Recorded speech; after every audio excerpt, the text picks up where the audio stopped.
नमो अरिहन्ताणं नमो सिद्धाणं नमो आयर्याणं नमो वज्रायाणं नमो ईशवसावणं मङ्गलं भगवान् वीरो मङ्गलं गौतमो गणि मङ्गलं कुन्दकुन्दनायो जयधर्मस्तु मङ्गलं सर्वमङ्गलमाङ्गल्यं सर्वकल्याणकारिकं प्रधानं सर्वधर्माणां जयनं जयतुशासनम् मोक्षमार्गस्य नेतारं वेतारं कर्मभूभृतां ज्ञातारं विश्वतत्त्वानां वन्दे तद्गुणलब्धये।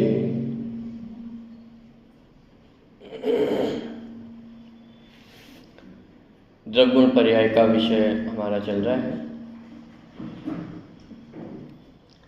द्रव्य की चर्चा करने के पश्चात कल हमने गुणों की चर्चा प्रारंभ की थी। गुणों की परिभाषा क्या है, इस पर हमने कल विचार किया था। जो द्रव्य के संपूर्ण भागों में और उसकी संपूर्ण अवस्थाओं में पाए जाते हैं उन्हें गुण कहते हैं। माने ये गुण प्रत्येक वस्तु में, माने 6 द्रव्य अपन ने पढ़े थे, तो 6 द्रव्य में कितने गुण पाए जाते हैं? अनंत गुण। जैसे जीव द्रव्य में ज्ञान दर्शन आदि अनंत गुण है, ऐसे ही पुद्गल द्रव्य, धर्म अधर्म आकाश काल, प्रत्येक द्रव्य में अनंत गुण हैं। अब भले ही जिनवाणी में हमें जैसे आकाश द्रव्य है, तो आकाश द्रव्य के संबंध में हमें कितने गुण पता है कि अवगाहन हेतु तो अवगाहन ही देने में शक्ति है, समर्थ है। लेकिन इसके अलावा अन्य कौन से गुण हैं? अधिक से अधिक हम 6 सामान्य गुण बता देंगे, लेकिन उससे ज़्यादा कि भले ही हमें पता नहीं, ज्ञान का विषय नहीं है, लेकिन उसमें है नहीं, ऐसा नहीं। हम उन अनंत गुणों को कहने में समर्थ नहीं है, इसका मतलब ये नहीं है कि वस्तु में अनंत गुण नहीं है। अरे आकाश द्रव्य की छोड़ी, हम आत्मा की भी अनंत गुण कहने में समर्थ हैं क्या? चलिए आत्मा को भी एक बार को अपन थोड़ा सा गौण करें। मैं आप लोगों से पूछूं कि आप में कितनी क्वालिटीज हैं, आप अपनी पूरी क्वालिटी बता पाएंगे? तो क्या इसका मतलब है नहीं? तो आप लिख के भी लाएंगे ना, आप 10, 15, 25, 20 जितनी भी आप लिख के लाएंगे, उसके बाद भी कोई ना कोई गुण होगा जो छूट जाएगा। फिर याद आएगा शाम को, अरे ये तो लिखना भूल ही गए थे, ये भी तो गुण है मुझ में। मानी उन अनंत गुणों को कहना संभव नहीं है, लेकिन प्रत्येक वस्तु में कितने गुण हैं? अनंत गुण हैं। ठीक है, इन गुणों को 2 भागों में विभाजित किया, एक सामान्य गुण और एक विशेष गुण। माने गुण कितने प्रकार के होते हैं? कि 2 प्रकार के होते हैं, एक सामान्य गुण और एक विशेष गुण। सामान्य गुण माने क्या? जो सभी द्रव्यों में पाए जाते हैं। माने जीव पुद्गल धर्म अधर्म आकाश काल, इन सभी द्रव्यों में कुछ ऐसे कॉमन गुण हैं जो सब में पाए जाते हैं। और विशेष गुण किसे कहते हैं? कि जो सभी द्रव्यों में ना रहकर अपने अपने द्रव्यों में रहते हैं, उन्हें विशेष गुण कहते हैं। ठीक है, जैसे मनुष्य, तो मनुष्य में एक सामान्य गुण क्या पाया जाएगा? मनुष्यपना एक सामान्य गुण है कि नहीं है? 2 हाथ है, 2 पैर है, 2 कान है, 2 आंखें, ये सब क्या है? सामान्य गुण। माने सभी में पाया जाएगा, चाहे पुरुष हो, चाहे महिला हो, चाहे बालक हो, चाहे वृद्ध हो, मनुष्य किसी भी अवस्था में हो, लेकिन ये कुछ सामान्य गुण हैं जो सभी मनुष्यों में पाए जाते हैं। ऐसे ही 6 द्रव्यों में कुछ ऐसे कॉमन एट्रीब्यूट्स हैं, कुछ कॉमन गुण हैं जो सभी में एक जैसे पाए जाते हैं, उनका नाम है सामान्य गुण। लेकिन सभी मनुष्य एक जैसे होने पर भी एक जैसे हैं? वही आंख नाक कान तो सब वही है ना, लेकिन फिर भी एक एक जीव की अपनी अपनी विशेषता, एक एक मनुष्य की अपनी अपनी विशेषता है। दो आंख, सबकी दो आंख है, लेकिन फिर भी एक जैसी सबकी अलग अलग है। आप विचार करके देखो, माने सबकी अपनी अपनी विशेषता है। सब मनुष्य हैं, अनंत मनुष्य हों, लेकिन अनंत मनुष्य होने पर भी एक एक की अपनी अपनी विशेषता होगी। अनंत जीव है, सबकी अपनी अपनी विशेषता है। अनंत द्रव्य है, सबकी अपनी अपनी विशेषता है। बात ख्याल में आ रही है? इसे कहते हैं विशेष गुण, माने सबकी अपनी क्वालिटीज हैं। सामान्य गुण है, कुछ ऐसी वस्तु, कुछ ऐसे गुण भी हैं जिनके माध्यम से सबको हम एकत्रित कर सकते हैं। जैसे अपन बोलते हैं ना विश्व बंधुत्व, तो विश्व बंधुत्व में सबको समाहित कर लिया है कि सब कौन है, कि बंधु हैं, मित्र हैं। अरे जैन दर्शन का विश्व बंधुत्व तो पुद्गल, धर्म, अधर्म, आकाश काल सबको एकत्रित कर लेता है। सारे जीव इसमें समाहित हो जाते हैं। क्यों? सामान्य गुण है ना। सामान्य गुण की अपेक्षा देखेंगे तो सब द्रव्य कैसे हैं? एक बराबर है, एक जैसे हैं, कोई छोटा नहीं, कोई बड़ा नहीं। माने मात्र मनुष्यों में छोटे बड़े की कल्पना हो, अथवा मात्र जीव में छोटे बड़े की कल्पना हो कि एक त्रियंच का है, एक मनुष्य, एक देव है, इसमें छोटे बड़े की कल्पना तो है ही नहीं। लेकिन किसी द्रव्य मात्र में भी छोटे बड़े की कल्पना नहीं, कि जीव अच्छा है कि पुद्गल अच्छा है।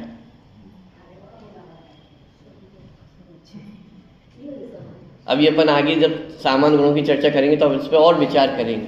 माने कोई भी द्रव्य बड़ा छोटा नहीं, ये सामान्य गुण, माने सभी द्रव्यों में कुछ ऐसे कॉमन गुण हैं जो सब में सामान्य रूप से पाए जाते हैं। तो प्रश्न खड़ा होता है, सामान्य गुण कितने हैं? जैसे एमसीक्यू पेपर होता है, मल्टीपल चॉइस क्वेश्चंस, प्रश्न पूछा गया सामान्य गुण कितने होते हैं? ऑप्शंस में 1, 6, असंख्यात, अनंत। क्या सही ऑप्शन होगा? अरे 6 भी है, आंसर गलत हो जाएगा। क्यों? क्योंकि अरे सामान्य गुण 6 नहीं है, सामान्य गुण तो अनंत है। ध्यान देना, यदि समानता देखनी हो दो द्रव्यों में, कितने पक्ष हैं समानता देखने के? कितने पक्ष हैं? सामान्य गुण कितने हैं? अनंत। सामान्य गुण माने जो गुण सभी द्रव्यों में पाए जाते हैं। तो यदि हम समानता देखना चाहें तो कितने पक्ष हैं? अरे अनंत गुण है ना, अनंत पक्ष है समानता देखने के। बात पकड़ में आ रही है? माने दो द्रव्य, जब हम ये कहते हैं सभी आत्माएं बराबर हैं, कोई छोटा बड़ा नहीं है, इस कथन के पीछे कितने गुण खड़े हुए हैं? अनंत गुण खड़े हुए हैं। और यहां तो हम सिर्फ कह रहे हैं सभी आत्माएं। यदि इसको थोड़ा सा और विस्तृत कर दूं, सभी द्रव्य बराबर हैं, कोई छोटा बड़ा नहीं है। इस कथन के सपोर्ट कितना वजनदार है इसका सपोर्ट। अनंत गुण इसको सपोर्ट करने के लिए खड़े हुए हैं भाई साहब। अनंत गुण है कि जिनके माध्यम से हम ये कह सकते हैं कि कोई द्रव्य छोटा बड़ा नहीं है। ये सारे द्रव्यों को एक समानता के आधार पर ला करके खड़ा कर देते हैं। विश्व में कोई बड़ा नहीं है, कोई छोटा नहीं है। क्यों? सामान्य गुण पाए जा रहे हैं ना। जो गुण मुझ में है वो आप में है, वही सभी द्रव्यों में है। किसको छोटा कहें, किसको बड़ा कहें? बात पकड़ में आ गई। तो सामान्य गुण कितने हैं?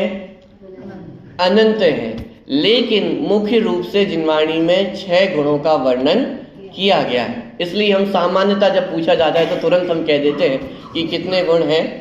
6 गुण। लेकिन 6 गुण नहीं है, गुण तो अनंत है। अब एक और प्रश्न खड़ा हो सकता है कि साहब 6 ही क्यों है, 7 क्यों नहीं है, 8 क्यों नहीं है, 10 क्यों नहीं गिना है? अनंत है ना, 2-4 और बता देते। अरे 10 भी बता देते तो भी तो प्रश्न ही खड़ा रह जाता। साहब 12 क्यों नहीं बताए, 2 और बता देते। ये भी प्रश्न खड़ा हो सकता है कि साहब 10 क्यों बताए, थोड़े कम भी बता देते, उससे भी काम चल जाता। भाई 6 ही क्यों बताए, कम से भी काम चल जाता, अधिक बताते तो भी काम चल जाता। अरे भाई जितने गुणों से अपने प्रयोजन की सिद्धि हुई उतने गुणों का वर्णन कर दिया। वो तो 50 भी कर दे, 100 भी करता, अरे 1 लाख गुण भी बता देते तो भी प्रश्न तो वही का वही खड़ा रहता ना। और क्यों नहीं बताए? कि और का तो कोई अंत आने ही वाला नहीं है, क्योंकि गुण ही अनंत हैं। आप जितना भी और पूछते जाओगे उनका अंत आने वाला नहीं है। हाँ, लेकिन जितने गुणों को समझने से हमारे प्रयोजन की सिद्धि हो सकती है, उतने गुणों का वर्णन जिनवाणी में हमें प्राप्त होता है। तो ऐसे 6 सामान्य गुणों का वर्णन हमें जिनवाणी में पढ़ने को मिलता है। वे 6 सामान्य गुण कौन से हैं? अस्तित्व, वस्तुत्व, द्रव्यत्व, प्रमेयत्व, अगुरु लघुत्व और प्रदेशत्व। नाम याद है आप सभी को? अस्तित्व, वस्तुत्व, द्रव्यत्व, 3 गुण। अस्तित्व, वस्तुत्व, द्रव्यत्व, प्रमेयत्व, अगुरु लघुत्व, प्रदेशत्व। प्रमेयत्व, अगुरु लघुत्व, प्रदेशत्व, ये 6 सामान्य गुण हैं। ये 6 गुण सभी द्रव्यों में पाए जाते हैं। सबसे पहला गुण अस्तित्व गुण। अस्तित्व गुण क्या कहता है? कि जिस शक्ति के कारण द्रव्य का कभी विनाश नहीं होता और कोई इसे बनाने वाला नहीं। क्या कह रहा है अस्तित्व गुण?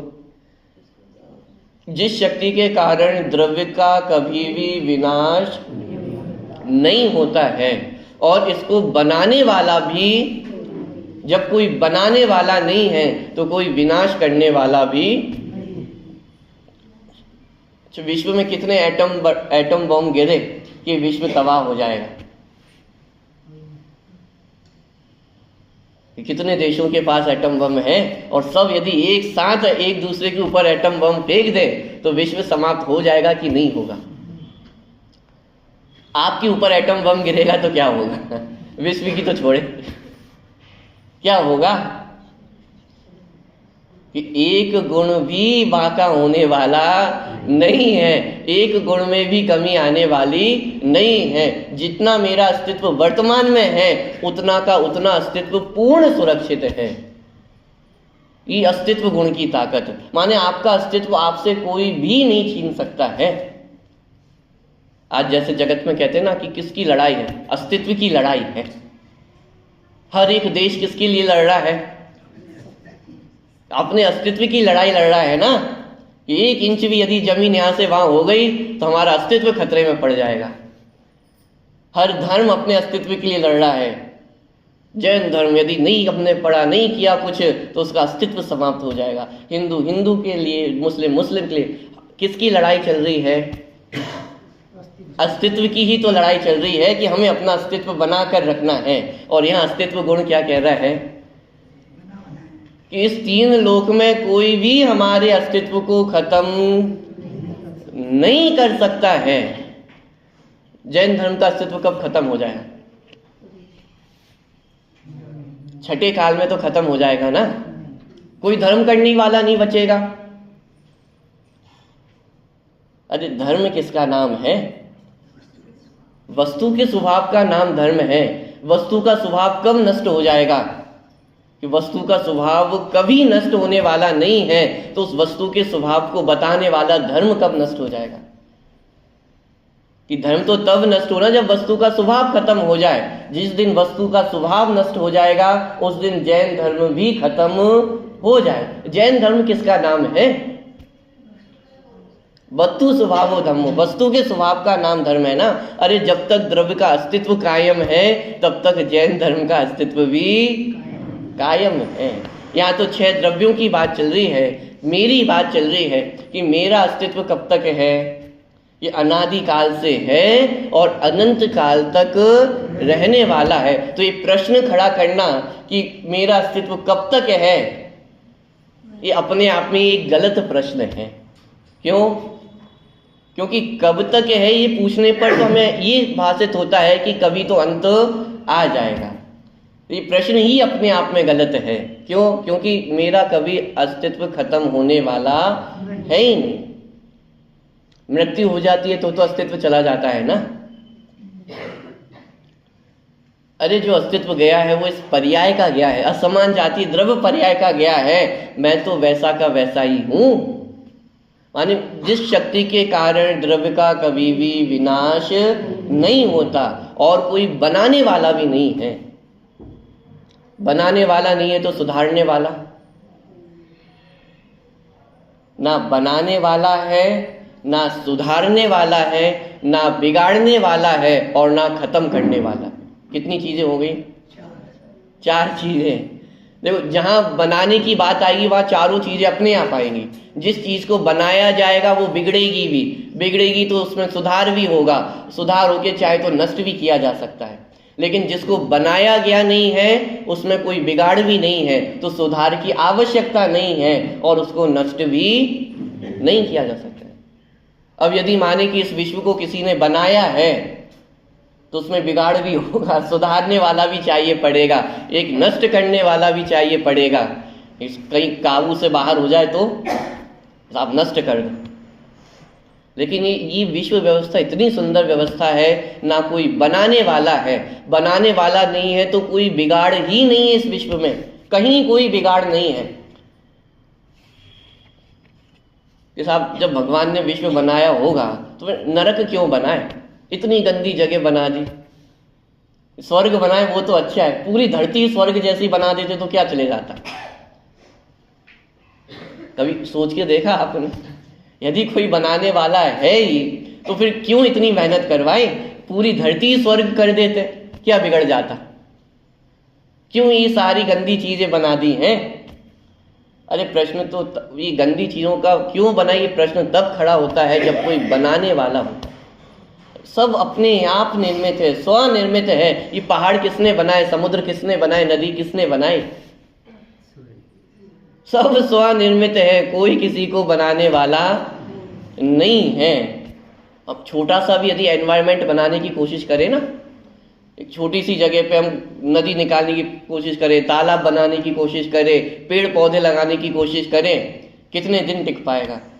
कितनी कमियां उसमें होंगी, कितनी मेहनत उसमें लगेगी। दिन रात आप उसमें लगे रहोगे तो भी वो 100% सही नहीं चल पाएगा। और ये प्रकृति की व्यवस्था अपने आप ऑटोमेटिक चलती ही चली जा रही है, कोई अंत ही नहीं है, क्योंकि कोई बनाने वाला नहीं है, बिगाड़ने वाला नहीं है।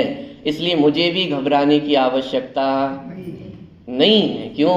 क्योंकि मेरा अस्तित्व तो सदा एक जैसा ही रहने वाला है। उसको नष्ट करने वाला जगत में, जैसे कहते ना, कोई माई का लाल पैदा नहीं हुआ, ऐसे ही 3 लोक में ऐसा कोई भी नहीं है जो मेरे अस्तित्व को नुकसान पहुंचा सके। कोई मेरे अस्तित्व को नुकसान नहीं पहुंचा सकता है और मैं किसी के अस्तित्व को नुकसान नहीं पहुंचा सकता। दोनों ही बातें हैं। ऐसा थोड़ी ना कि कोई मेरा तो बुरा नहीं कर सकता लेकिन मैं दुनिया का बुरा कर दूं। अरे ये भी अपने हाथों में नहीं है। कोई मेरा बुरा नहीं कर सकता है, मैं किसी का बुरा नहीं कर सकता। एक एक द्रव अपने आप में कैसा है? अस्तित्व वाला है। पॉइंट पकड़ में आ गया? तो पहला गुण अस्तित्व गुण, जिस शक्ति के कारण द्रव्य का कभी भी नाश नहीं होता है और किसी ने उसको बनाया भी नहीं है, उसे अस्तित्व गुण कहते हैं। माने इस जगत में जो कुछ भी है वो अपने से ही है। इसलिए ये मिथ्या भ्रम छोड़ देना कि मेरे कारण कुछ है। कम बोल रहा हूं, अब इसमें आप जो कुछ भी घटित कर सकते हो आप घटित कर लेना।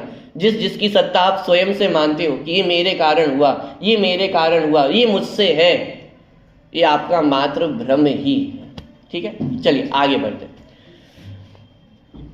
ये बात तो ख्याल में आ गई कि प्रत्येक वस्तु का अस्तित्व है, माने वो वस्तु है। लेकिन प्रश्न ये खड़ा होता है कि वो वस्तु किसी काम की है कि नहीं। होने मात्र से क्या होगा, वो वस्तु किसी काम की है या नहीं है। जब आपके घर में भी आपको लगता है कि कोई वस्तु अब काम की नहीं रही है तो आप क्या करते हो? उसे डस्टबिन में फेंक देते हो, कचरा समझ के बाहर फेंक देते हो। तो प्रश्न ये ख्याल में आता है कि साहब इस विश्व में अनंत चीजें हैं, लेकिन अनंत चीजें हैं तो वो काम की है या बिना काम की? तो एक काम करते हैं, थोड़ा सा अपन छांटने का प्रयास करते हैं। जितनी वस्तुएं काम की नहीं है उनको विश्व के बाहर कर देते हैं और जितनी वस्तुएं काम की हैं उनको अपन रख लेंगे। अरे ढूंढने जाओगे तो आपको एक भी वस्तु बिना काम की नहीं मिलेगी। क्यों? दूसरा गुण, क्योंकि प्रत्येक द्रव्य में वस्तुत्व गुण है। वस्तुत्व गुण क्या कहता है कि जिस शक्ति के कारण द्रव्य में अर्थ क्रिया कारित्व होता है। अब अर्थ क्रिया कारित्व माने, और सरल करूं तो प्रयोजनभूत क्रिया होती है। प्रयोजनभूत क्रिया माने क्या? कि प्रत्येक द्रव्य अपना अपना कार्य करने में पूर्ण समर्थ है। ये अर्थ क्रिया कार्य। माने प्रत्येक द्रव्य वो किसी ना किसी काम को करने वाला है, वो अपने काम को निश्चित रूप से करता ही करता है।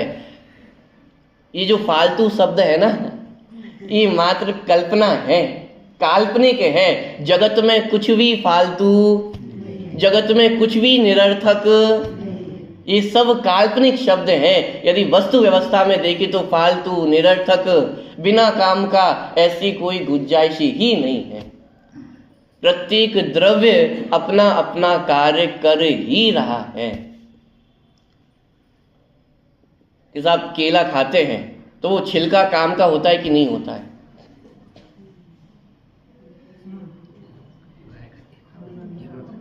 आप कहोगे काम का होता है, तो फिर मैं पूछूंगा फेंक क्यों देते हो? कि कचरा है इसलिए फेंक देते हैं। तो फिर एक काम कीजिए, जब आप सब्जी लेने जाते हैं, फल लेने जाते हैं, तो कहीं कहीं दर्जन के हिसाब से होते हैं और कहीं कहीं वजन के हिसाब से भी मिलते हैं। तो एक काम करना, 1 किलो आपको केले चाहिए हो तो क्या करना कि छिलके उतार उतार के ले आना। क्यों? साहब वजन थोड़ा छिलकों का कम हो जाएगा तो 1-2 केले और बढ़ जाएंगे। फायदा होगा कि नहीं होगा? कि अरे 1-2 केले बढ़ जाएंगे, लेकिन उन 1-2 केलों के चक्कर में पूरे केले बर्बाद हो जाने वाले हैं। बोलो छिलके की कीमत है या नहीं है? अच्छा साहब, घर लाने तक की कीमत है ना, उसके बाद तो जब खाना हो तब तो फेंकना ही पड़ेगा ना, तब तो वो बेकार हो गए हैं ना। अरे गाय से जाकर के पूछो कितने बेकार हुए। इस जगत में कोई भी वस्तु बेकार नहीं है। आपके घर का कचरा वो कबाड़ी वाला खरीद लेता है या नहीं खरीद लेता? रुपए दे के खरीदता है। क्या फालतू है? विचार करके देखना। माने जगत में एक भी वस्तु फालतू नहीं है, निरर्थक नहीं है। थोड़ी गंदी भाषा में बोलूं, मुंह मत बनाना आप। वस्तु का गुण है ना, विष्टा होती है, वो कैसी है? अरे उसमें भी अर्थ क्रिया कारित्व है, उसमें भी प्रयोजन भूत क्रिया है, वो भी किसी ना किसी के काम तो आ ही रही है। माने कहने का तात्पर्य है कि जगत में एक भी वस्तु ऐसी नहीं है जो फालतू बिना काम की हो। हर वस्तु अपना प्रयोजन भूत कार्य कर ही रही है। जिस शक्ति के कारण द्रव्य में अर्थ क्रिया कारित्व होता ही है। कब होता है? सदा होता है। कहाँ होता है? सर्वत्र होता है। हर द्रव्य अपना अपना कार्य कर रहा है। हम कहते हैं कि ये व्यक्ति मूर्ख है, हम कहते हैं व्यक्ति पागल है, माने किसी काम का नहीं है, लेकिन मूर्ख व्यक्ति भी अपना कार्य कर ही रहा है। उसमें भी प्रयोजन भूत क्रिया है, डिब्बा नहीं है। कोई वस्तु खाली नहीं है। हर वस्तु में अपने अपने कार्य करने की पूर्ण सामर्थ्य है। अब इससे दूसरा पॉइंट, हर वस्तु अपना कार्य करती है। अपना कार्य करने के लिए किसी दूसरे की आवश्यकता स्वयं में गुण है ना, वस्तुत्व गुण। वस्तुत्व गुण के कारण ही जो सत्य है, अस्तित्व है, वो वस्तु कहलाती है। द्रव्य के अलग अलग नाम है, उसी को हम अस्तित्व भी कहते हैं, उसी को वस्तु भी कहते हैं, उसी को द्रव्य भी कहते हैं, उसी को ज्ञेय भी कहते हैं। माने एक ही द्रव्य के अलग अलग नाम है। क्यों? अलग अलग गुणों की अपेक्षा अलग अलग नाम रखें।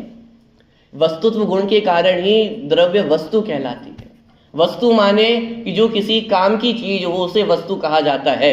इस विश्व में कोई भी वस्तु फालतू नहीं है, पहली बात। दूसरी बात, इस विश्व में सबको अपना काम करने के लिए किसी दूसरे की आवश्यकता नहीं है, क्योंकि सबके पास वस्तुत्व गुण है। जब सबके पास वस्तुत्व गुण है तो सब अपना अपना काम स्वयं में ही कर रहे हैं। अन्य किसी द्रव्य की कोई आवश्यकता नहीं। पुद्गल द्रव्य में स्पर्श रस गंध वर्ण के लिए किसकी आवश्यकता है? किसी की आवश्यकता नहीं है। जो उसमें परिणमन हो रहा है, जो अपना कार्य कर रहा है, वो स्वयं से ही कर रहा है। हमें ये भ्रम हो जाता है कि मैंने किया, हमें ये भ्रम हो जाता है कि किसी ने मुझ में कुछ कर दिया, लेकिन यदि विचार करके देखें तो किसने किसमें क्या किया है? कि कोई किसी में कुछ भी करने वाला नहीं है। प्रत्येक वस्तु अपना काम स्वयं से ही कर रही है। ठीक है, माने करने की सामर्थ्य है, ये वस्तुत्व गुण बताता है। ठीक है, अब प्रश्न ये खड़ा होता है कि साहब वस्तु की सत्ता भी है और वो काम की भी है, लेकिन कुछ काम करने के लिए परिवर्तन तो आवश्यक है, चेंजेस आवश्यक है। माने कोई भी आपको काम करना हो तो बिना चेंज के संभव है? कार्य उसी का नाम है जिसमें परिवर्तन हो, जिसमें चेंज हो। कार्य माने कि कुछ किया हमने। कब करोगे? कि जब परिवर्तन होगा, चेंजेस होंगे, तभी तो कार्य होगा। तो प्रश्न ये खड़ा होता है कि प्रत्येक वस्तु अपना काम तो कर सकती है, लेकिन करेगी कैसे? यदि परिवर्तन ही ना हो तो, यदि बदलने की ही सामर्थ्य ना हो तो वे परिवर्तन कैसे होगा? तो तीसरा गुण, द्रव्यत्व गुण। जिस शक्ति के कारण द्रव्य की अवस्थाएं निरंतर बदलती है उसे द्रव्यत्व गुण कहते हैं। माने क्या? हर समय उत्पाद व्यय की चर्चा हमने देखी थी कि प्रत्येक वस्तु में उत्पाद व्यय कब होता है? प्रति समय, हर समय पुरानी पर्याय का नाश होता है, नवीन पर्याय उत्पन्न। फिर ये जो नवीन पर्याय उत्पन्न हुई थी, अगले समय में इसका भी नाश होगा, फिर नई पर्याय उत्पन्न होगी, उस पर्याय का फिर नाश होगा, फिर नवीन पर्याय उत्पन्न होगी। ये कब चल रहा है? प्रति समय चल रहा है। बोलो, आपका बाल सफेद कब हुआ?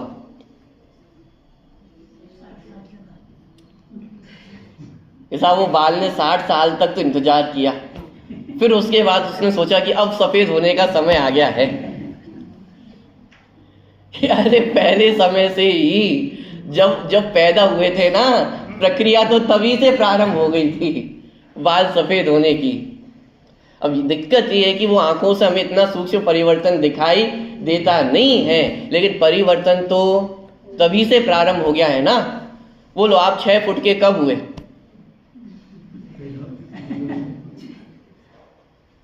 कब हुए?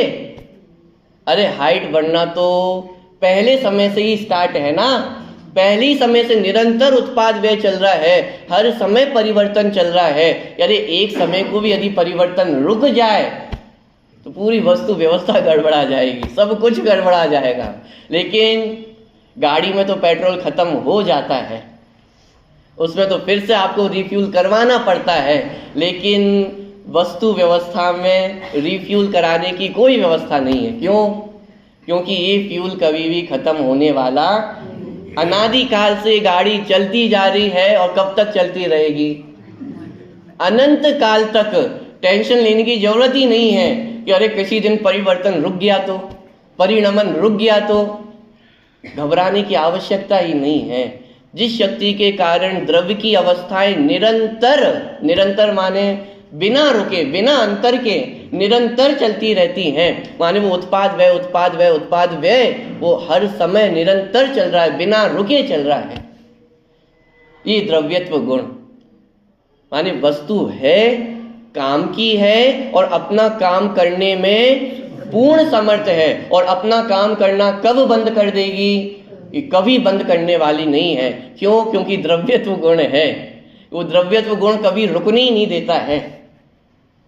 द्रव्यत्व गुण की अपेक्षा देखें तो आराम शब्द भी काल्पनिक हो गया है। क्यों?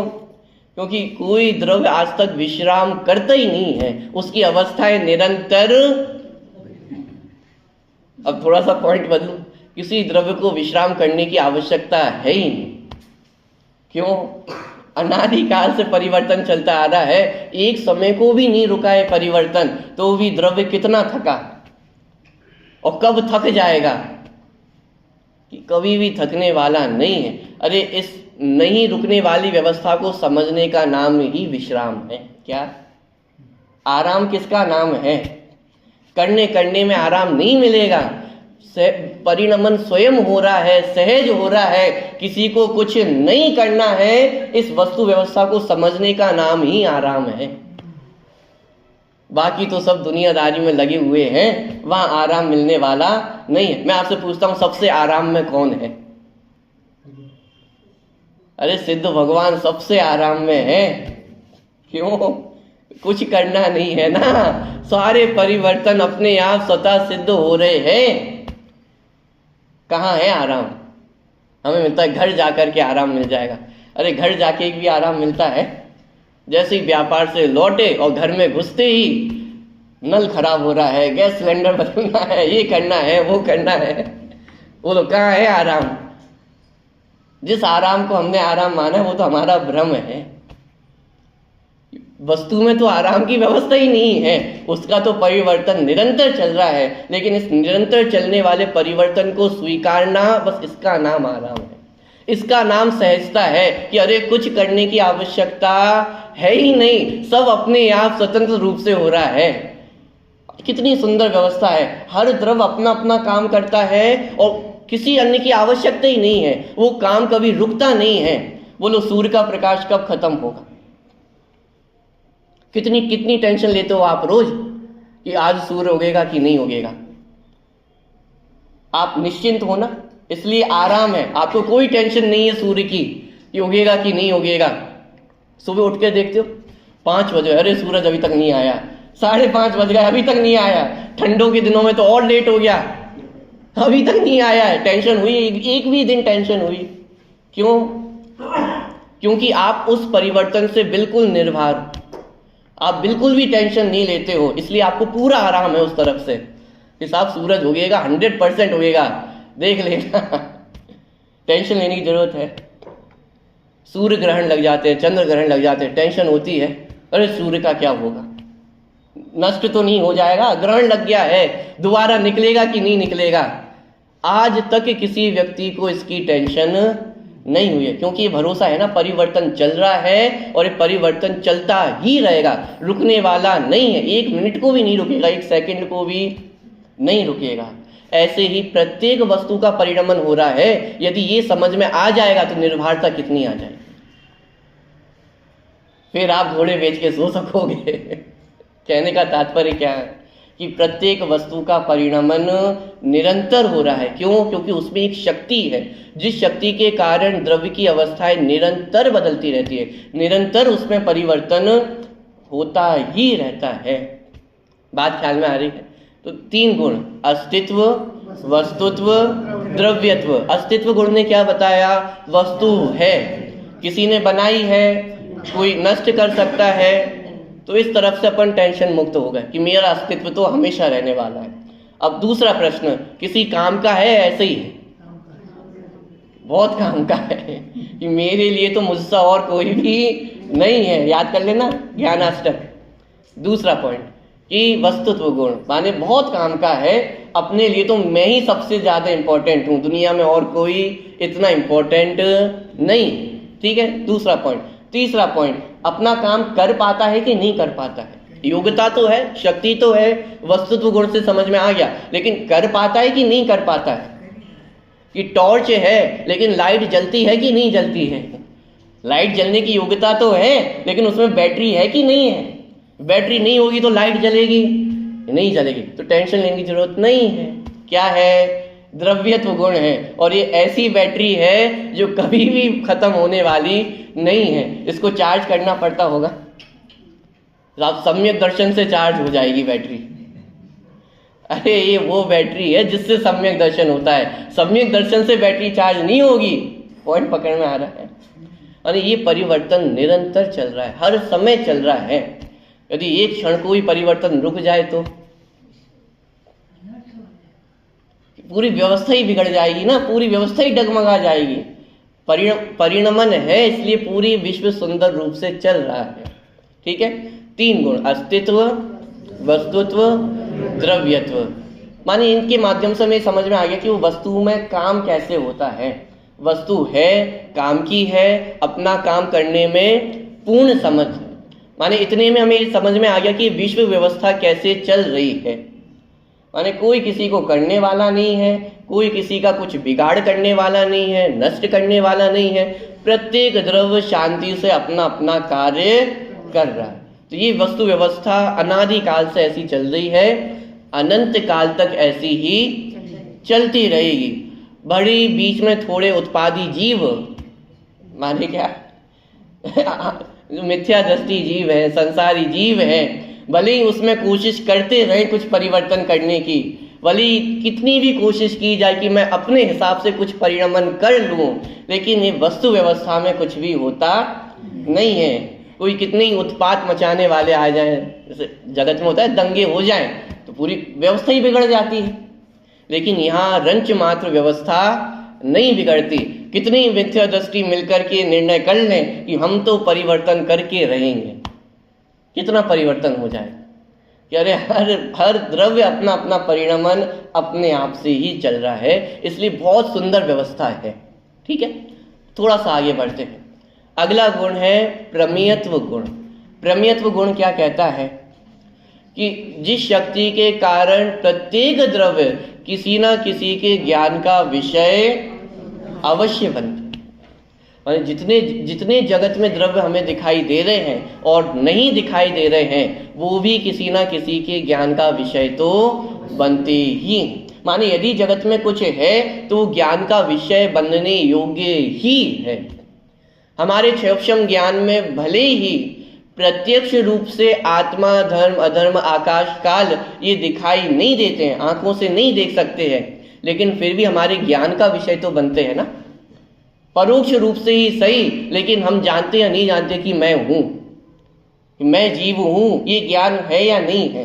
धर्म, अधर्म, आकाश, काल, द्रव्य है या नहीं है, ये हमारे परोक्ष ज्ञान का विषय है। अरे हमारे परोक्ष ज्ञान का विषय है और केवली भगवान के प्रत्यक्ष ज्ञान का विषय।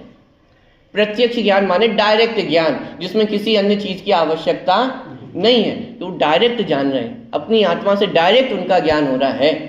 तो हमारे परोक्ष ज्ञान का विषय है और केवली भगवान के प्रत्यक्ष ज्ञान का विषय है। इस जगत का प्रत्येक कण कण वो ज्ञान का विषय बनता है। कि हम सोचें कि कहीं छुप जाए, कहाँ छुप सकते हैं? अरे केवली भगवान का ज्ञान तो हर जगह वो देख रहा है। जैसे अपन कहते हैं ना कि कम से कम मंदिर में आकर तो पाप नहीं करने चाहिए, तो बाहर करने चाहिए। तो मंदिर में तो भगवान विराजमान है। आपको क्या लगता है ऐसे मंदिर में ही भगवान को दिखता होगा? मंदिर के बाहर नहीं दिखता होगा भगवान को? अरे कहीं भी आप छुप जाओ, ज्ञान का विषय तो बनने ही वाले हो। पॉइंट पकड़ में आ रहा है? माने प्रत्येक जगत की वस्तु वो ज्ञान का विषय बनती ही बनती है। मैं प्रत्येक वस्तु को जान सकता हूँ और मैं भी किसी न किसी के ज्ञान का विषय बनता ही बनता हूँ। ये प्रमेयत्व गुण। प्रमेयत्व गुण के कारण वस्तु भी क्या कहलाती है? प्रमेय। ज्ञेय माने जो किसी के ज्ञान का विषय बन सके। प्रत्येक जगत वो क्या है? ज्ञेय है, माने ज्ञान का विषय बने ऐसी योग्यता। अब देखना ये प्रमेयत्व गुण क्या कह रहा है? प्रत्येक वस्तु में जानने में आए ऐसी योग्यता स्वयं में है, इसलिए आप जान पाते हो। क्या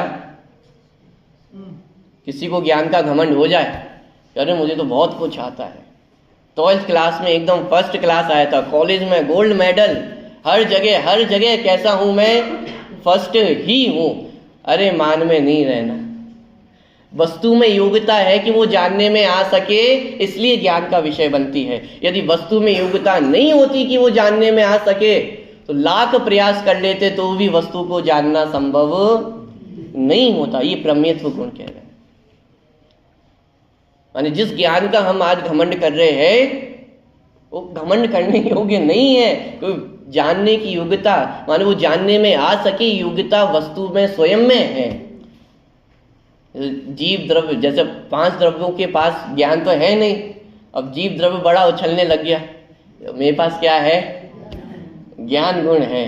तो बाकी 5 द्रव्यों ने क्या कहा कि अरे हमारे पास प्रमेयत्व गुण है इसलिए जान पाते हो। यदि ये प्रमेयत्व गुण नहीं होता तो ज्ञान गुण भी जानने में समर्थ नहीं होता। पॉइंट पकड़ में आ रहा है? ये प्रत्येक वस्तु की योग्यता है कि वो जानने में आती है, इसलिए वो हमारे ज्ञान का विषय बनता है। थोड़ी सी और बात आगे करूं। प्रत्येक वस्तु में जानने में आए ऐसी योग्यता है, इसलिए आप जो बहाना बनाते हो कि मुझे समझ में नहीं आया, ये आपका मात्र बहाना है। ये जिनवाणी पढ़ते हैं लेकिन जिनवाणी समझ में नहीं आई, ये मात्र बहाना है। क्योंकि जिनवाणी में तो योग्यता है कि जो उसको पढ़े वो उसके ज्ञान का विषय बनती ही बनती। पॉइंट पकड़ में आ रहा है? साहब गणित बहुत कठिन होती है। अरे गणित में तो ये योग्यता ही है कि जो उसको जानेगा वो उसके जानने में आएगी ही आएगी, क्योंकि प्रमेयत्व गुण है ना, प्रत्येक वस्तु में प्रमेयत्व गुण है। इसका मतलब किसी भी वस्तु को जानना कठिन मुश्किल नहीं है। पॉइंट पकड़ में आ रहा है? माने हर तरह का बहाना आपका समाप्त हो गया है। प्रमेयत्व गुण ही कह रहा है कि हर वस्तु को जाना जा सकता है। यदि आप ये कह रहे हो कि मैं नहीं जान पा रहा हूं, इसका मतलब आपके पुरुषार्थ में कमी, आपकी मेहनत में कमी है, वस्तु में कमी नहीं है। वस्तु तो इतनी सीधी सरल सहज है कि जो जाने उसके ज्ञान का विषय बनता ही बनता है। ज्ञान गुण है और ज्ञान गुण के जानने में ना आए ऐसा होता ही नहीं है। ज्ञान गुण का कार्य ही जानना है, हर समय जान रहा है, हर वस्तु को जानने का कार्य। पॉइंट पकड़ में आ रहा है? आपका प्रश्न हो सकता है कि जब सब वस्तुओं में जानने में आने की योग्यता है, तो फिर हमें सब कुछ जानने में क्यों नहीं आता है? क्वेश्चन समझ में आ रहा है? जब प्रत्येक वस्तु में योग्यता है कि वो जानने में आए, तो हमें तो अपने पीछे क्या है वही जानने में नहीं आता है। सारी वस्तुओं की तो बात ही अलग है कि ऐसा क्यों है? क्योंकि अनादिकाल से हमने ही तो अपने ज्ञान स्वभाव का अनादर किया है। अपने ज्ञान स्वभाव का आदर नहीं किया, इसलिए वर्तमान में जो प्रगट ज्ञान है वो भी कैसा हो गया है? क्षीण हो गया है, कम हो गया है। लेकिन यदि इस ज्ञान स्वभाव का आदर किया जाए तो ज्ञान आपसे बुरा मानने वाला नहीं है। अरे जिस क्षण उस ज्ञान की ओर दृष्टि जाती है, वो ज्ञान केवल ज्ञान में परिवर्तित हो जाता है। देर किसकी है? ज्ञानाष्टक में अपन पढ़े, निज लक्ष्य से हो सुखी। सारे समाधान इसमें है। पॉइंट पकड़ में आ रहा है? प्रमेयत्व गुण माने इस जगत की प्रत्येक वस्तु किसी ना किसी के ज्ञान का विषय बनती। इसका मतलब आप पाप करो और छुप जाएं। साहब मैं इतना चतुर हूं पाप करने में कि कोई पकड़ ही नहीं पाता है।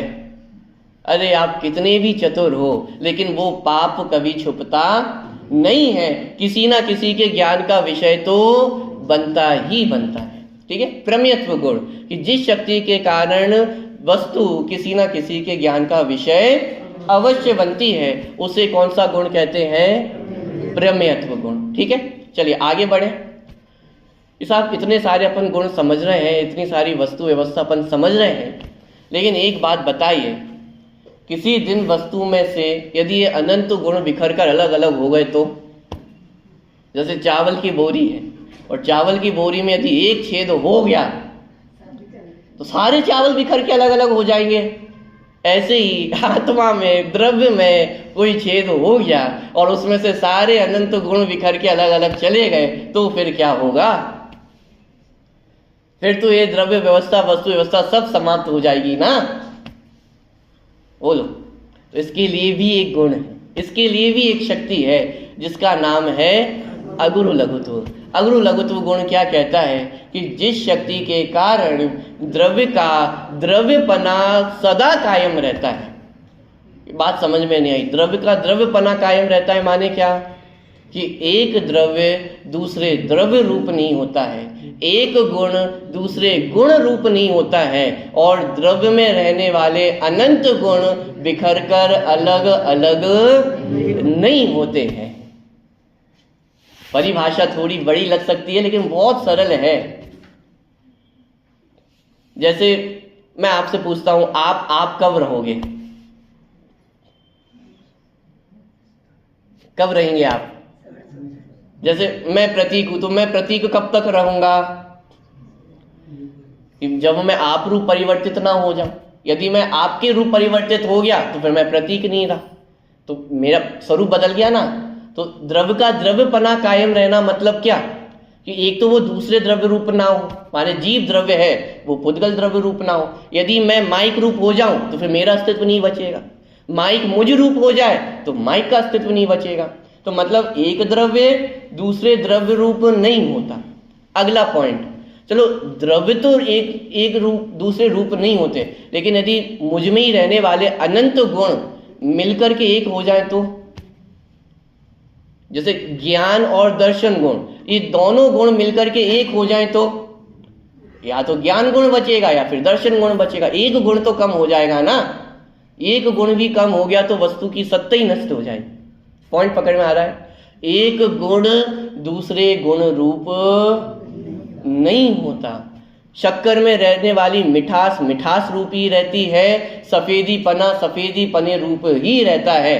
सफेदी पना कभी मिठास रूप नहीं होती, मिठास कभी सफेदी रूप नहीं होती है। माने वस्तु में रहने वाले अनंत गुण एक साथ ही तो रह रहे हैं, मिलजुल कर ही तो रह रहे हैं। दो चार गुण मिलकर के एक हो जाए तो क्या बिगड़ जाएगा? वस्तु की सत्ता ही खतरे में पड़ जाएगी, वस्तु में गुण कम हो जाएंगे ना, और वस्तु में गुण कभी भी कम होते नहीं है। तो एक गुण दूसरे गुण रूप नहीं होता। एक अर्थ तो ये हुआ कि वस्तु में रहने वाले गुण आपस में मिलते नहीं है। दूसरा कि मुझ में ज्ञान गुण है, माइक में स्पर्श गुण है, तो ज्ञान गुण कभी स्पर्श गुण रूप भी नहीं होता। कि साहब अनादि काल से शरीर के साथ रहते आए हैं, शरीर का इतना संयोग है, तो फिर एक आध दो गुण तो बदल गए होंगे। ज्ञान गुण स्पर्श रूप में बदल जाए या स्पर्श ज्ञान गुण में बदल जाए। फिर साहब शरीर का फिर आपके साथ रहने का फायदा क्या हुआ यदि उसने दो चार बातें आपसे नहीं सीखी तो? है शरीर को तो कुछ सीखना चाहिए, भले ही आप शरीर रूप ना हो, लेकिन शरीर को तो दो चार चीजें सिखाई देते ना कि अरे एक गुण दूसरे गुण रूप नहीं होता। माने आपस में भी मिलकर के एक रूप नहीं होते हैं, और अन्य द्रव्य के गुणों में कन्वर्ट हो जाए ऐसा भी नहीं होता है। बहुत बार हमें ऐसा लगता है ना कि जैसी मेरी सोच है वैसी सबकी सोच होनी चाहिए। लगता है कि जैसा मैं मानता हूं वैसा ही सबको, तो सारी समस्याएं खत्म हो जाएंगी, हमें लगता है। लेकिन वस्तु स्वरूप में ये संभव है। टेंशन किस बात की खड़ी होती है कि हम अपने मन में कुछ सोच रहे हैं और फिर हम क्या चाहते हैं कि पूरा जगत भी ऐसे ही सोचे। मैं आपसे पूछता हूं, आदिनाथ भगवान यदि ऐसा सोचते तो वो कितने सुखी होते? विचार करके देखिए, जैसा मैं सोचता हूं पूरा जगत वैसा सोचे, यदि ऐसा तीर्थंकर भगवान सोचने लग जाएं, महा दुखी हो जाएंगे। आदिनाथ भगवान तो और ही ज्यादा एक्स्ट्रा दुखी होंगे। उनके घर वाले ही नहीं सुन रहे हैं। समस्या घर घर की है या नहीं है? तो आप में से यदि वृद्ध लोग हैं, वो मंदिर जाते हैं और आपकी अगली पीढ़ी मंदिर नहीं जाती है, दुख किस बात का है? अरे सुख इस बात का है कि मैं मंदिर जा रहा हूं, उसकी ओर तो ध्यान ही नहीं देते हैं, लेकिन दुख की ओर सबका ध्यान है कि वो मंदिर नहीं जा रहा है। अरे भाई उसके चक्कर में अपना सुख क्यों छोड़ते हो? पॉइंट पकड़ में आ रहा है? एक गुण दूसरे गुण रूप नहीं होता। हम ये चाहे कि मेरा गुण, मुझ में जो गुण है वो अन्य में भी आ जाए, ये संभव नहीं है। उसके गुणों का परिणमन उसकी योग्यता से होगा। जब होना होगा तब होगा। आपके चाहने से, आपके सोचने से एक गुण दूसरे गुण रूप हो जाए, आपका गुण किसी और में चला जाए, ये तीन काल में संभव। जब आदिनाथ भगवान नहीं कर सके, तीर्थंकर होकर के अरहंत अवस्था में नहीं कर सके, तो हम किस खेत की? बोलिए, पॉइंट पकड़ में आ रहा है? एक गुण दूसरे गुण रूप नहीं होता। ठीक है। तीसरा पॉइंट कि चलो आपस में कोई चेंज का वो प्रावधान नहीं है, लेकिन जो गुण रहते हैं वो यदि बिखर के अलग अलग हो जाए, तो आपस में लड़ाई हो जाए, मान लो ज्ञान और दर्शन गुण की, कि मैं तुम्हारे साथ नहीं रहूंगा, क्या करेंगे? दोनों विश्व युद्ध छेड़ दें और दोनों अलग अलग, क्या होगा? बेचारा जीव बेमौती ही। अरे लेकिन घबराने की आवश्यकता नहीं है। एक द्रव्य में अनंत गुण रहते हैं और वो आज तक आपस में झगड़ा नहीं करते हैं। आज तक एक गुण आपस में लड़ा भिड़ा नहीं है। सब गुण एक साथ एक रूप होकर रह रहे हैं और कभी बिखर कर अलग अलग नहीं हो। माने द्रव्य में कोई ऐसा एक छेद हो जाए कि सारे गुण बिखर के अलग अलग हो जाए, ऐसा कभी भी होने वाला नहीं है। जितने गुण हैं उतने गुण सदा काल मुझ में रहते हैं। ये अगुरु लघुत्व गुण। शब्द से अर्थ देखें, अ माने नहीं, गुरु माने बड़ा, लघु माने छोटा। जिस शक्ति के कारण द्रव्य ना बड़ा होता है ना छोटा होता है, उसे अगुरु लघुत्व गुण कहते हैं। बड़ा कब हो? कि जब कुछ बढ़ जाए। इस अनंत गुणों में एक गुण भी बढ़ जाए ऐसा नहीं है। क्यों? क्योंकि बाहर से गुण लेने की कोई वो है ही नहीं प्रावधान कि बाहर से गुण लिया जा सके, और अंदर ही दो गुण आपस में मिलकर के कोई तीसरा गुण बना ले, ऐसा प्रावधान भी नहीं है। तो जो द्रव्य कभी बढ़ता नहीं, माने जिसमें कुछ बड़ा होता नहीं है, बढ़ता नहीं है, और जिस शक्ति के कारण द्रव्य कभी घटता नहीं है। क्यों? कि कुछ अंदर की चीज बाहर नहीं जा सकती है ना। टंकी कब खाली होगी? पानी की टंकी आपके घरों में होती है नहीं होती है? कब खाली होगी? कि जब उसका पानी खत्म हो जाएगा, आपने नल खुला छोड़ दिया, धीरे धीरे करके पानी खत्म हो जाएगा। तो फिर द्रव्य में भी ऐसा कोई नल होगा? कि द्रव्य में ऐसा कोई नल है ही नहीं।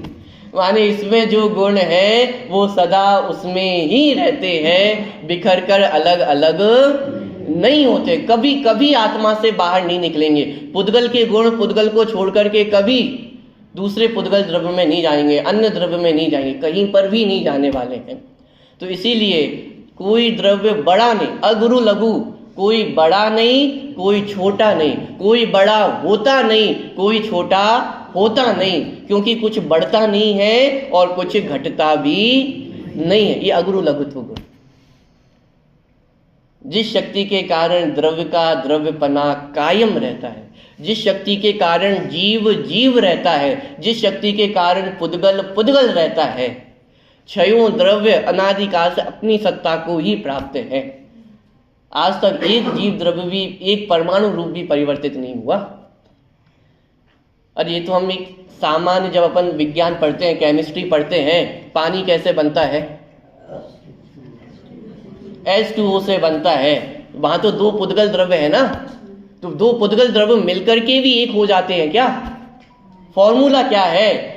H2O। अरे हाइड्रोजन भी आपस में नहीं मिलता है, हाइड्रोजन के भी दो परमाणु है तो दो परमाणु है, ऑक्सीजन का एक परमाणु है, दोनों मिलकर के एक चीज है या तीन चीजें हैं? कि एक में होकर के हमें लगता है कि एक पानी बन गया है, लेकिन उस एक पानी में भी तीन चीजें हैं, H2O। H1O फॉर्मूला क्यों नहीं?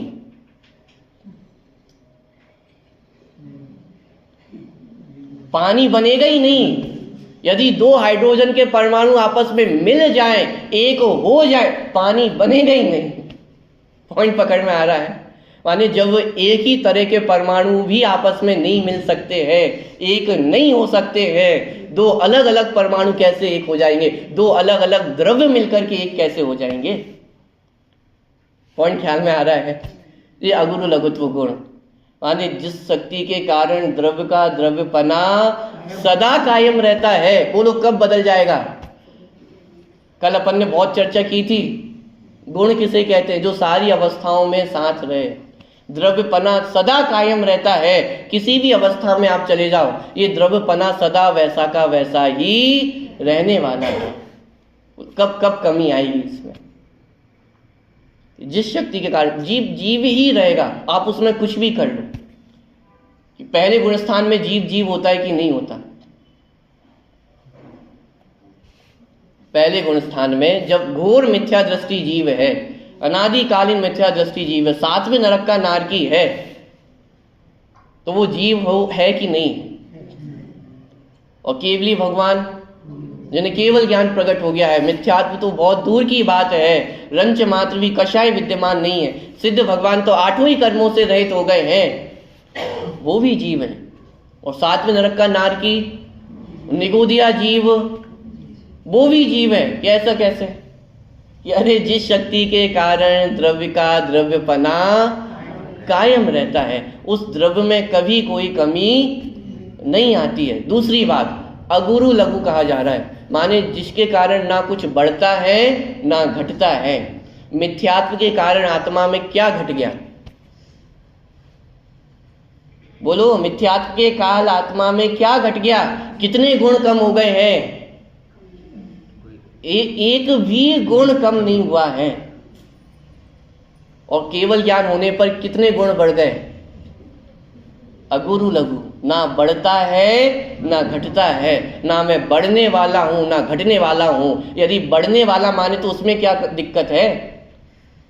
बढ़ने वाला यदि मानेंगे तो इसका मतलब बढ़ने से पहले कोई ना कोई कमी थी। कोई वस्तु बढ़ेगी कब? वर्तमान में कमी है कि व्यापार को बढ़ाना है, इसका मतलब वर्तमान में अभी छोटा है, आप बढ़ा दोगे तो बड़ा हो जाएगा। अरे बढ़ने का मतलब ही ये है कि वर्तमान में कैसा है? वर्तमान में कमी है, वर्तमान में छोटा है। अरे बढ़ना भी अच्छा नहीं है। बढ़ना ये बताता है कि वर्तमान में कैसा है, वर्तमान में छोटा है, वर्तमान में कमी है। यदि मैं कहूं कि मैं बढ़ता हूं, इसका मतलब वर्तमान में कैसा हूं? वर्तमान में मुझ में कुछ ना कुछ कमी है ना, तब तो मैं बढ़ूंगा। अगुरु लघुत्व गुण क्या कह रहा है? ना बढ़ता है, बढ़ता नहीं है, मतलब वर्तमान में कोई कमी है ही नहीं ना। कोई कमी होती तो उसको पूरा करने के लिए मुझे बढ़ना पड़ता, लेकिन कोई कमी है ही नहीं, इसलिए मैं ना बढ़ता हूं और घटता तो हूं ही नहीं। सदा जैसा हूं वैसा का वैसा ही, सदा वैसा का वैसा कायम तत्व। बात ख्याल में आ रही है? अगुरु लघुत्व गुण, जिस शक्ति के कारण द्रव्य का द्रव्यपना सदा कायम रहता है। ठीक है। अंतिम गुण कौन सा? इंग्लिश में कहते हैं ना, last but not the least. ऐसे ही अंतिम कहने में आ रहा है लेकिन अंतिम नहीं है। ये तो आपको कुछ झलक दी जा रही है। ऐसे कितने गुण हैं? अनंत गुण है। लेकिन इन अनंत गुणों में समझने की अपेक्षा एक अंतिम गुण और समझ लो। कौन सा? प्रदेशत्व गुण। प्रदेशत्व गुण क्या कहता है? जिस शक्ति के कारण द्रव्य का कोई ना कोई आकार अवश्य होता है। आकार माने शेप।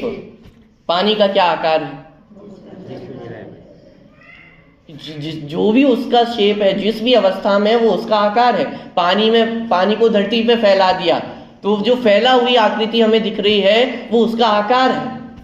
तो छोटे में बायोलॉजी में पढ़ते थे, एक ऑर्गेनिज्म होता है अमीबा, उसका क्या शेप है कि आप जो कुछ भी बना दो गोल गोल, वो उसका शेप है। माने सबसे इजी ड्राइंग लगती थी तो वो उसकी लगती थी। क्यों? कुछ भी बना दो वो अमीबा ही होने वाला है। माने जिस अवस्था में होगा वो उसका आकार है। ऐसे ही वस्तु जिस भी आकार में है, जिस भी अवस्था में है, वो उसका आकार है। और माने जिस शक्ति के कारण द्रव्य का आकार सदा रहता है, माने हमारे आकार प्रकार में कभी कोई कमी आने वाली नहीं है। रोज कांच के सामने देखने की आवश्यकता नहीं है कि अरे मेरे आकार प्रकार में कोई कमी तो नहीं आ गई है। क्यों?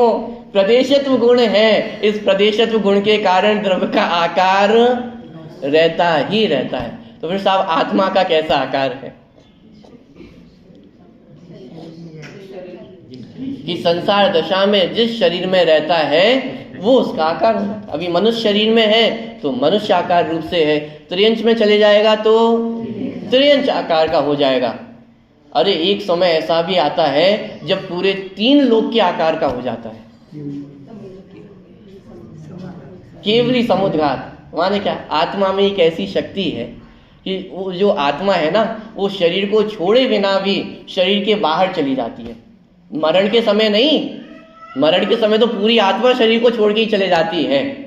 एक शक्ति आत्मा में ऐसी भी है कि शरीर में ही रहती है आत्मा, लेकिन फिर भी आत्मा के प्रदेश बाहर चले जाते हैं। शरीर में रहते हुए, जैसे हम कभी कहते हैं ना नजर लगना। नजर लगना क्या होता है? तो अब बुरी नजर लग जाएगी। अरे एक कषाय समुद्घात होता है। कषाय समुद्घात में क्या होता है कि तीव्र क्रोध आया किसी को, बहुत तीव्र क्रोध आया तो क्या होगा कि आत्मा के प्रदेश बाहर निकल करके उस व्यक्ति को छुआते हैं। माने जिसे हम नजर लगना कहते हैं वो वास्तव में कोई नजर नहीं लगती है, समझे?